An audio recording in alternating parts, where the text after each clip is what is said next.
Nous allons lire un verset de la Bhagavad Gita, 2.16.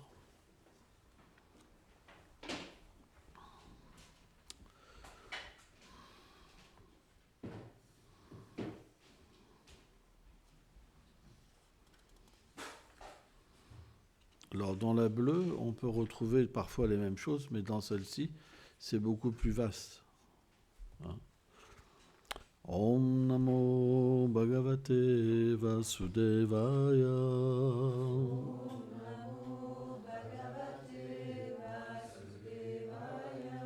Om Namo Bhagavate Vasudevaya.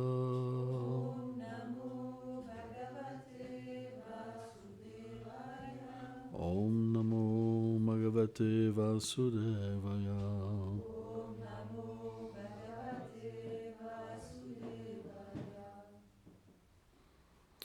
Nasato Vidyate Bhavo. Na Bhavam Vidyate Sata. Ubayam Apindistos Nas. Nayos Shibi. Traduction. Ce qui est temporaire, comme l'été et l'hiver, n'a pas d'existence durable, et ce qui est éternel, comme l'âme, n'a pas de destruction. Ceux qui connaissent la vérité ont atteint ces conclusions, en délibérant sur ce sujet. Commentaire. Une âme conditionnée par la matière ne peut réaliser par elle-même que le contact avec la chaleur, le froid et les sensations de douleur, de bonheur qu'elle expérimente à travers les corps grossiers et subtils n'est pas lié à sa condition éternelle, mais à sa condition temporaire. Que dire qu'elle puisse imaginer la réalité éternelle de l'immortalité de l'âme et de son lien avec Dieu.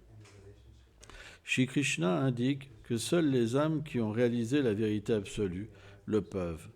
Pour ces âmes réalisées, l'âme spirituelle n'est pas sujette aux changements que subissent le corps grossier et le corps subtil.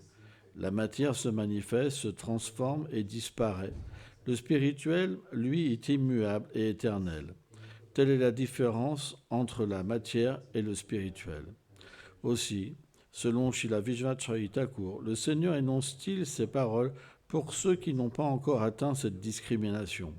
Selon les déclarations des textes védiques, l'âme n'a pas véritablement une relation avec le corps subtil et le corps grossier, ni avec la lamentation et l'illusion, qui sont manifestées simplement à cause de l'ignorance. Sachant que la lamentation et l'illusion liées à l'identification au corps n'existent pas avec l'âme qui est éternelle, comment Bhishma et les autres pourraient-ils être tués? Et pourquoi Arjuna devrait-il se lamenter sur ce qui n'est pas? Om Jnana Timilandasya Ganam Jalam Shalakaya Shakshurumeditam Jena Taismei Shigulave Namah Namaum Vishnu Padaya Krishna Prestaya Bhutale Srimate Bhaktivedanta Swaminiti Namine Namaste Sarasvati Deve Kolavani Placharine Nilveshesha Sunyavadi Placachade Shatari Jai Shri Krishna Chaitanya Prabhu Nityananda Shri Advaita Gadada Shivasadi Gaur Bhaktavinda Hare Krishna Krishna Krishna Hare Hare Hare Rama Rama Rama Hare Nasato Vidyate Bhavu Nabhavo Vidyate Sata.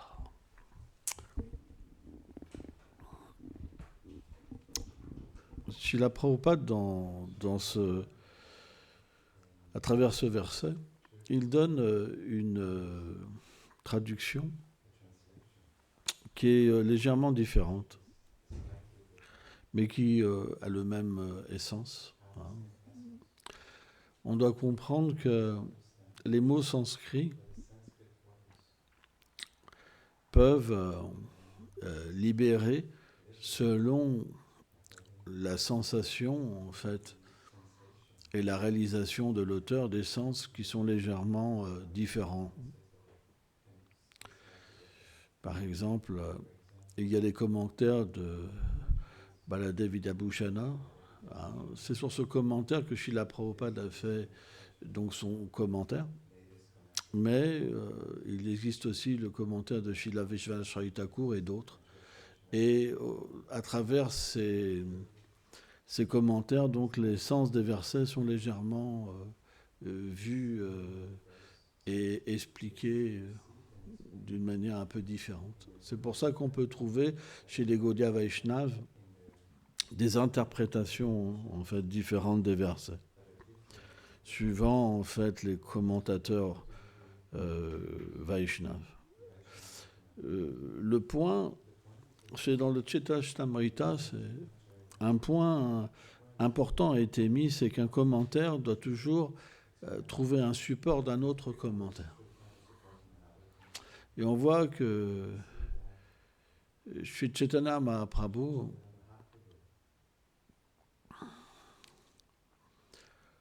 n'aimait pas que ses dévots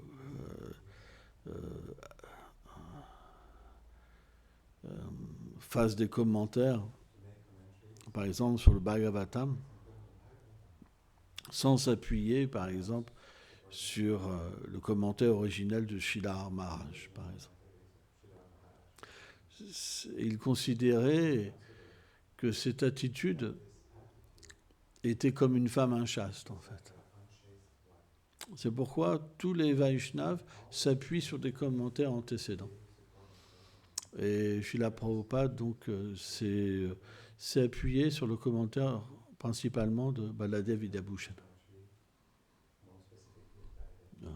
C'est la nature de l'acharya, de toujours agir par l'exemple.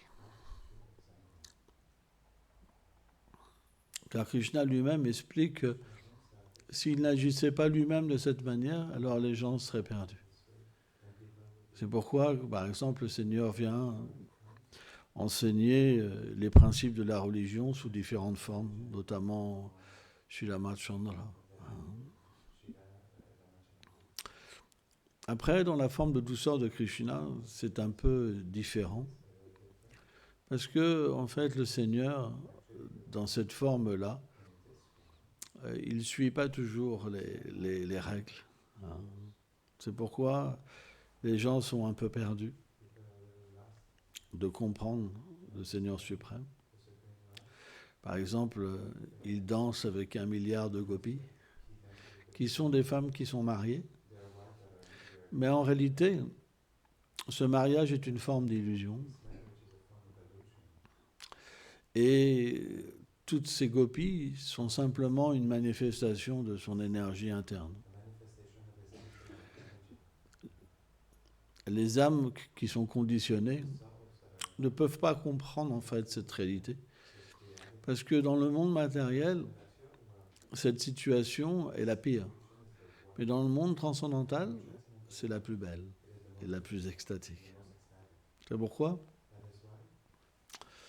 les sentiments qui sont reliés à cet amour extra-conjugal dans le monde transcendantal sont extrêmement difficiles à comprendre. Dans ce verset, il y a le point le plus important, c'est que plus on devient une âme réalisée, et plus on devient conscient de son sentiment éternel.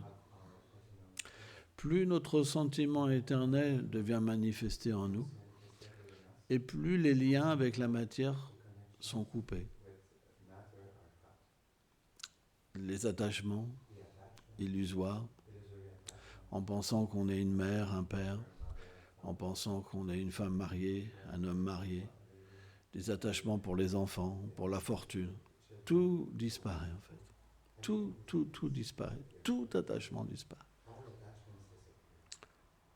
Et notre vrai attachement apparaît.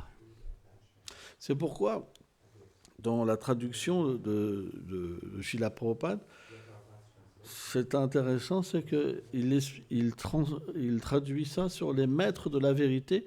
On conclut à l'éternité du réel et à l'impermanence de l'illusoire, et ce après avoir étudié leur nature respective. Ça veut dire qu'en étudiant leurs sentiments qui apparaissent, ils comprennent que tout ce qui est lié à ce monde est illusoire. Tous ces liens, tous ces sentiments, toute cette recherche, tout ce qu'on a fait, tout va disparaître. Ça n'a aucune substance. Et parce que leur sentiment éternel apparaît, alors ils réalisent que c'est réel. C'est pourquoi, lorsqu'on s'associe avec des sadhus, ce sentiment va venir dans notre cœur. En fait, cette association avec les sadhus est très rare à obtenir.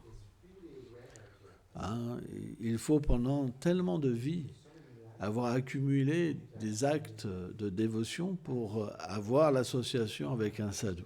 C'est très, très, très, très rare.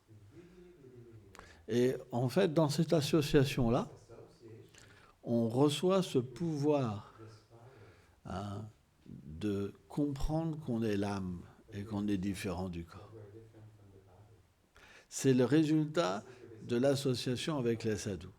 Et à partir de là, on délaisse la vie matérielle pour accepter la vie spirituelle. L'inverse, quand on offense les sadhus, alors on se rattache à la matière, à l'illusion. Et on rejette notre réalité, qui est d'aimer Krishna, de servir Krishna. C'est le résultat de Vaishnava Aparat, l'offense au Vaishnava, Guru Aparat, l'offense au maître spirituel. C'est qu'on va délaisser en fait notre sentiment éternel pour accepter de nouveau un sentiment matériel. Et on voit que lorsqu'on accepte un sentiment matériel en s'identifiant en tant qu'une femme et un homme, ça ne résout aucun problème dans notre vie. On est simplement dans l'anxiété d'attendre quelque chose qui ne viendra jamais. C'est comme, on prend l'exemple d'un furoncle. Un furoncle. Et ça brûle, donc on va souffler dessus. Mais ça ne règle pas le problème de la maladie. Ça veut dire que ça apaise, mais ça ne règle jamais le problème. Au contraire, à un certain moment, on souffre plus encore. Donc, quand quelqu'un a une intelligence, même s'il n'est pas réalisé spirituellement, il peut au moins comprendre ça, que ça ne règle aucun problème. Parce que si ça réglait les problèmes, ça les réglerait éternellement. C'est comme une pause, et après ça recommence. Donc, celui qui a une réalisation sur sa réalité, il ne peut même pas mettre sa foi dans ces choses temporaires. Impossible. Parce qu'en fait, cette concupiscence, qu'on la cultive, ça veut dire ce lien d'amour autre qu'avec Krishna, ça apporte l'illusion, l'égarement, la frustration, la colère. Et c'est vraiment intéressant, parce que Krishna, dans la Bhagavad Gita, il amène vraiment et graduellement toute une succession de paroles pour enlever l'illusion dans son dévot. Si on étudie la Bhagavad Gita avec foi, avec dévotion, on ne peut plus tomber dans cette illusion. Parce que les paroles de Krishna sont tellement puissantes, tellement belles.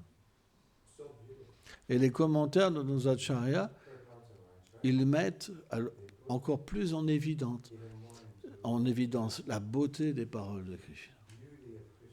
Mais pourquoi Krishna parle? C'est par amour pour son dévot. C'est pourquoi il n'y a qu'un dévot qui peut comprendre la Bhagavad Gita. C'est pourquoi Srila Prabhupada, lorsqu'il a fait son commentaire sur la Bhagavad Gita, il l'a appelée la Bhagavad Gita telle qu'elle est. Parce qu'il avait tellement d'éditions qui étaient réalisées par des non-dévots. Et le dévot, le non-dévot, il n'a pas d'amour pour Krishna. Donc il ne peut pas comprendre à la base de quelle manière Krishna parle. Il ne connaît pas Krishna. Il n'a pas de relation avec Krishna. Comment il pourrait comprendre les paroles du Seigneur suprême? Donc en fait, ces commentaires, ils ne sont pas authentiques, parce qu'ils sortent du contexte les paroles du Seigneur. C'est pourquoi, sans comprendre ce lien avec Krishna, et sans comprendre que Krishna parle avec amour pour Arjuna et pour nous tous, parce que le Seigneur suprême est omniscient, omnipotent, etc., il connaît tout.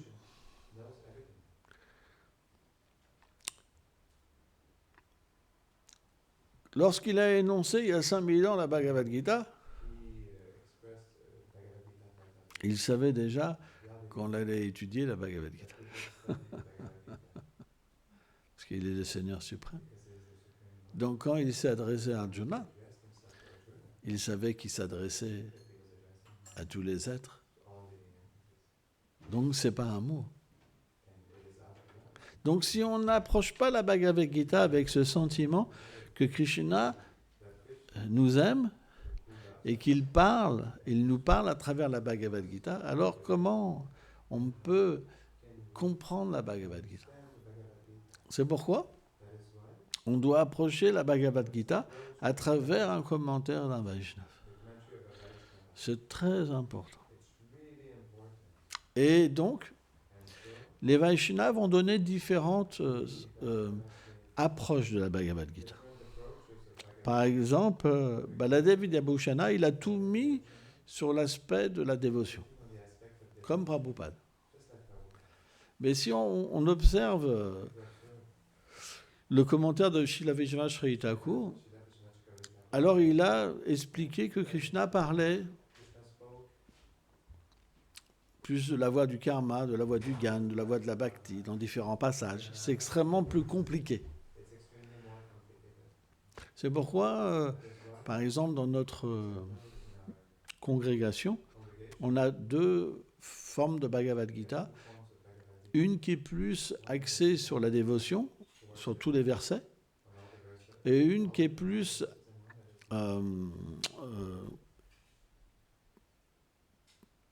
dont le commentaire est appuyé sur le sens de Srila Vishwanath Chakravarti Thakur.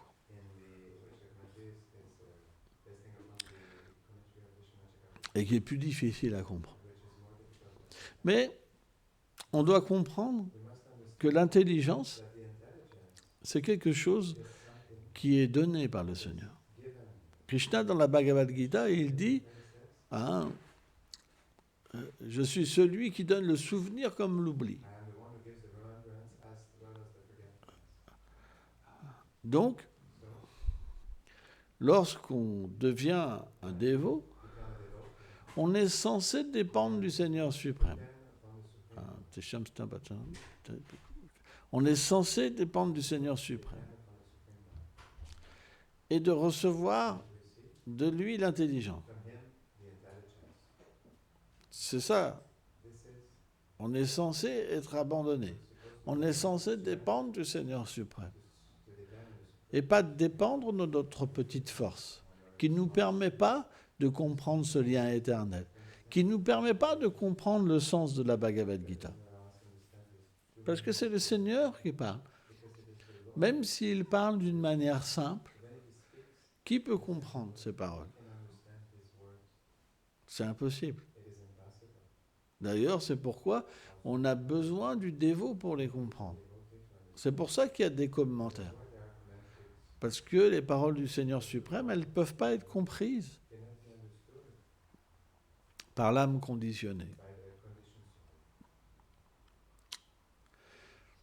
Donc, Krishna donne l'intelligence.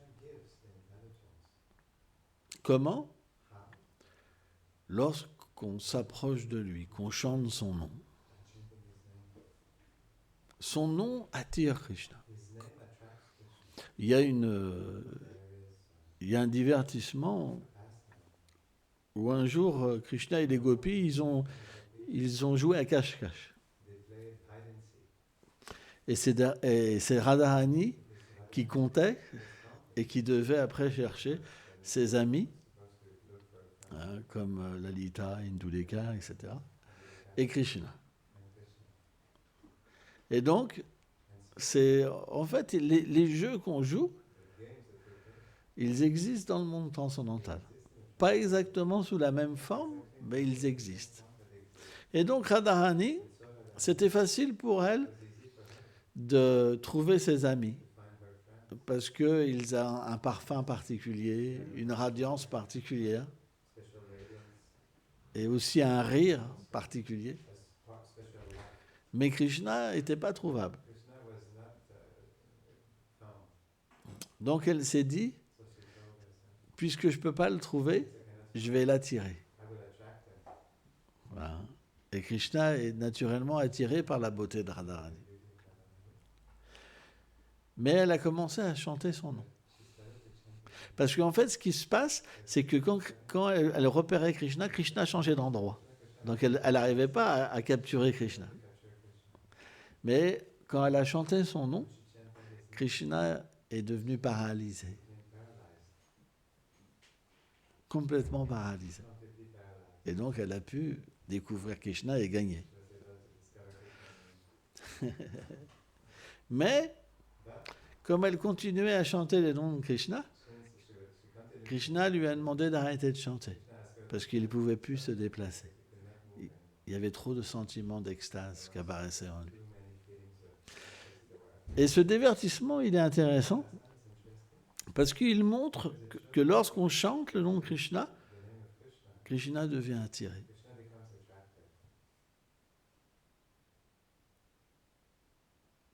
Donc, c'est pourquoi, lorsqu'on chante le nom de Krishna, on obtient la miséricorde de Krishna. Et on obtient l'intelligence pour comprendre les paroles du Seigneur. Ainsi, on doit, pour étudier, chanter. Si on ne chante pas avec foi, on ne peut rien comprendre. On reste donc complètement dans l'ignorance. Je ne comprends rien. Mais si vous chantez avec foi, vous allez voir que votre mauvaise nature va disparaître. En fait, Krishna, dans cet âge de Kali, il apparaît sous la forme du Saint-Nom.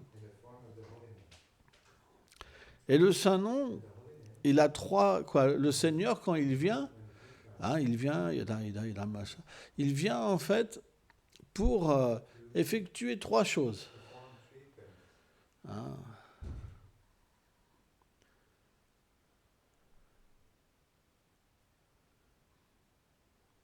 La première, chez le Bhaktisiddhanta, explique que c'est pour ses dévots. Parce qu'il vient par l'amour. C'est la conception que tout le monde peut comprendre, Dieu est amour. Donc s'il vient, c'est parce qu'il aime ses dévots. On a expliqué dimanche que la nature de Krishna, c'est il aime plus ses dévots que lui-même. C'est pourquoi il est contrôlé par l'amour. Donc lorsqu'il vient, c'est parce qu'il est contrôlé par l'amour.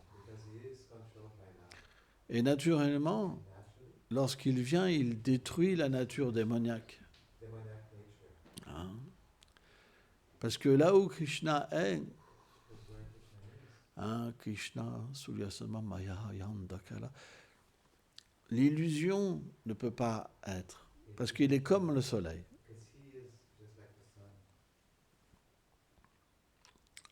Et donc, on voit que lorsqu'on chante, on change. Si on regarde notre réalité avant d'avoir chanté, elle peut être terrifiante. Si on voit une photo de nous avant, par exemple, on peut voir qu'on n'est plus du tout la même personne. Plus du tout. C'est la preuve, en fait, que le Saint-Nom détruit la mentalité démoniaque en nous. Parce qu'avant, on avait des tendances démoniaques. Et c'est une réalité. Donc plus notre chant est pur, plus les qualités divines apparaissent. C'est pourquoi, par exemple, un dévot qui est encore sujet à la colère, à la jalousie, à l'envie, ah, celui-là, là, j'aime pas, ah, là, pourquoi il est là avec moi, ça veut dire que le chant n'a pas fait son effet. Une personne n'écoute pas son chant avec dévotion, avec amour. Et donc, c'est ce qu'on appelle chanter avec offense. Lorsque vous chantez avec une intention, c'est un chant offensif. Ça revient... En fait, un exemple simple est donné à travers des relations matérielles. Quand un mari il appelle sa femme, il dit « Oh, ma chérie », la femme, elle devient tout épanouie. Hein? Mais si il est avec son téléphone portable et il dit « Oh, ma chérie », alors ça n'aura pas le même effet. Et bien, de la même manière, quand vous chantez sans sentiment pour Krishna et que vous pensez à autre chose, il ne peut pas avoir d'effet.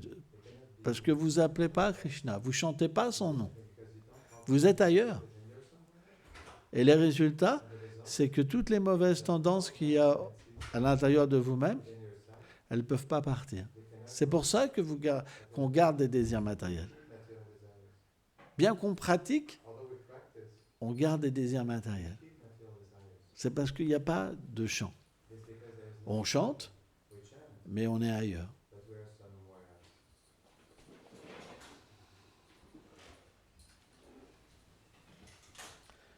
Donc, si on veut développer de l'amour pour Krishna,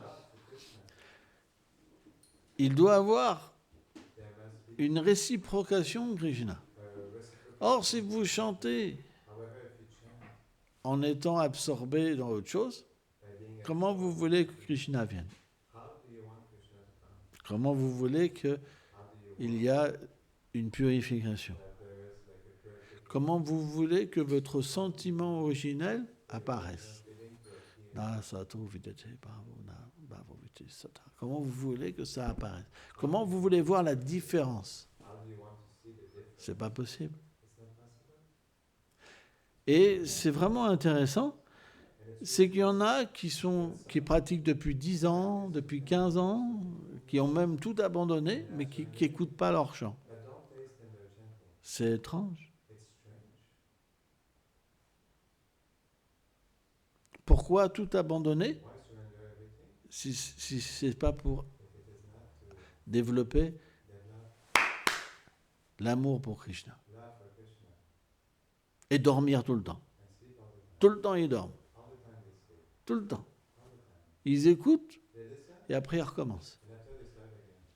C'est comme si c'était un disque rayé. Jamais ils vont écouter. Jamais ils auront le goût. Et pourtant, ils ont tout abandonné. Ça veut dire qu'ils n'ont pas tout abandonné.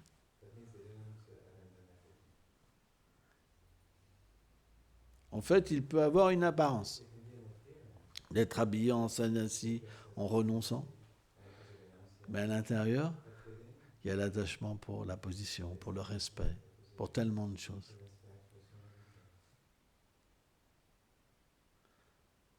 Donc, notre but, il n'est pas l'habit. Il n'est pas la situation. Notre but, il est le sentiment. Si nous voulons progresser, nous devons avoir une attitude dans l'écoute. Quand vous chantez, quand vous adorez, quand vous travaillez. Sans ça, ça ne marchera pas. Parce que Krishna, Bhaktam Janate, il ne réciproque qu'avec les sentiments. Si vous n'avez pas de sentiments pour lui, il n'y aura pas de connexion. S'il n'y a pas de connexion, à un moment, il y a la frustration. et les désirs matériels reviennent. Mais à la base, c'est vous le problème. C'est pas Krishna. Krishna vous a tout donné. Mais il vous a donné aussi l'indépendance. Parce que vous n'êtes pas des machines. Donc c'est à vous de comprendre votre situation. Si vous ne voulez pas la comprendre, vous êtes l'âme éternelle. Vous êtes l'âme éternelle. Krishna a le temps. Vous reviendrez.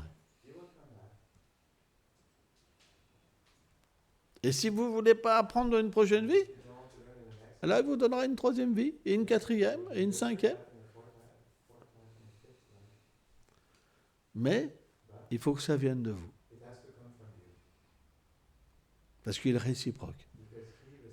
Il ne force pas. Et même s'il venait,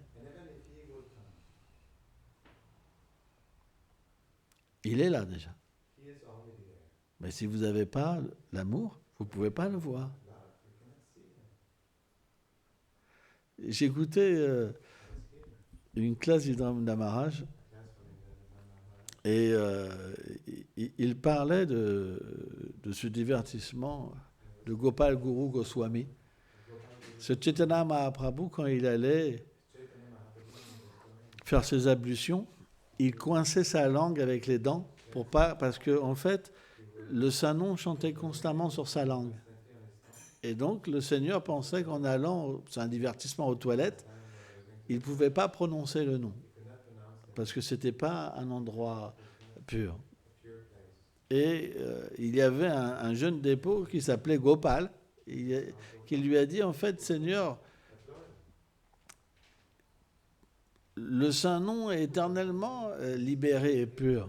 Il n'a pas besoin, en fait, de s'empêcher de chanter, parce que partout on peut chanter. Et c'est là que Chaitanya Mahaprabhu l'a appelé « Tu es mon gourou, tu es Gopal Guru ». Parce que tu m'as enseigné quelque chose aujourd'hui. Et donc, il y avait un dévot dans la salle, et il a entendu que, en fait, le Seigneur, il dansait sur la langue. Donc, il a été dans les toilettes, il a regardé sa langue. et il ne voyait pas Krishna danser sur sa langue. Donc, il est revenu. Et quand Indra Maharaj, il a fini la classe, il a dit, vous avez des questions? Et il a levé les bras. Le bras, il a dit, j'ai été dans les toilettes, j'ai regardé ma langue, mais Krishna, il ne danse pas sur ma langue. Bon. Le point, c'est que Krishna lui-même, dans le cœur, se manifeste, est réciproque avec son dévot. C'est pourquoi, en fait, dans le cœur, ça chante tout seul. Parce que Krishna est heureux, en fait, de vivre dans le cœur de son dévot. Et les résultats, c'est que le nom apparaît sur la langue, en fait. Donc, on ne peut pas voir cette réalité sans être un dévot et la comprendre. Donc, on doit vraiment être sérieux dans notre vie spirituelle. Parce que sans ça, on ne pourra jamais réaliser qu'on est différent du corps. Jamais. On ne pourra jamais ressentir qu'on est un habitant de Vraj. On ne pourra jamais avoir cette réalisation de ce sentiment éternel. Et si on ne l'a pas, on reste avec notre sentiment d'âme conditionnée. Et qu'est-ce que veut l'âme conditionnée? Toutes les choses matérielles. Recommencer toujours la même chose. C'est comme un cercle. L'attachement, vouloir l'amour de ce monde, l'illusion. C'est impossible d'éviter ça. Impossible. Et quand on cultive ça, et qu'on n'a pas cultivé l'amour de Dieu, alors le Seigneur devient même un frein à nos désirs matériels. Et on se pose la question, est-ce que je continue ou pas? Ça ne se voit pas. Mais les Vaishnavas savent ça. On en vient même à avoir des doutes. Est-ce que c'est vraiment ce que je veux? Parce qu'en fait, la réalité, c'est que Krishna, il ne va pas donner quelque chose de mauvais à son dévot. Mais si le dévot a des désirs qui sont trop forts, à ce moment-là, il va s'écarter du chemin. Et à ce moment, il reprend une voie matérielle. Et Krishna ne peut plus rien faire. C'est pourquoi c'est pas facile.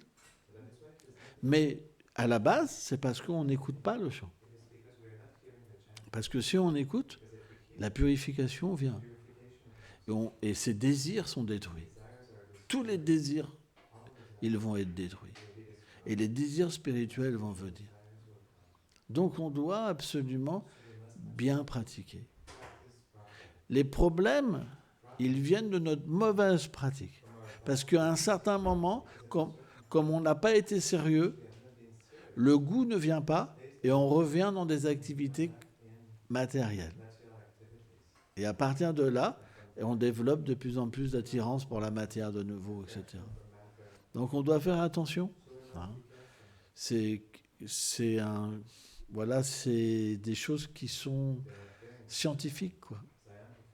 C'est pourquoi l'étude de la Bhagavad Gita on peut comprendre vraiment cette nature de l'action. Hein, et se purifier et atteindre le succès. Hein. Merci beaucoup.